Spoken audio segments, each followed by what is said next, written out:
Ce impozite achită un SRL neplătitor de TVA? Dacă desfășori o mică afacere și ai dubii dacă să o oficializezi sau nu, îți este frică să deschizi un business, să ai un contabil la deservire, să achiți impozite, îți pare complicat toate astea, atunci hai să facem noi o clarificare.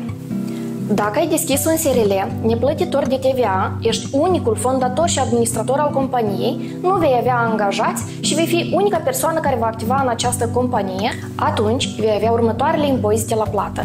Din toate încasările pe care le vei avea, vei achita 4%.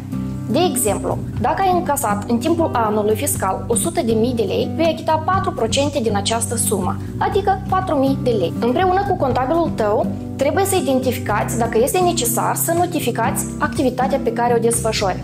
În cazul dat, dacă vei avea o notificare în comerț, vei avea obligația de a achita taxa pentru unități comerciale, care te va costa de la câteva sute de lei până la câteva mii de lei. Însă, e posibil ca activitatea ta să nu aibă nevoie de o notificare. De asemenea, conform legislației în vigoare, orice SRL are obligația de a avea un contabil, deoarece ai nevoie să raportezi lunar și să achiți impozite.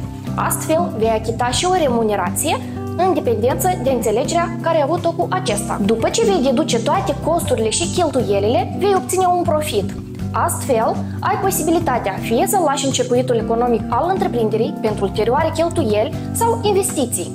Însă, poți retrage profitul, iar în cazul dat vei achita impozit pe venit din dividende în mărime de 6%. Acestea sunt toate impozitele la care se supune întreprinderea ta. Care este avantajul că ți-ai oficializat afacerea? Ai venituri oficiale, poți efectua tranzacții costisitoare fără ca să te temi că vei fi verificat și, de asemenea, de ce nu, poți contracta un credit bancar.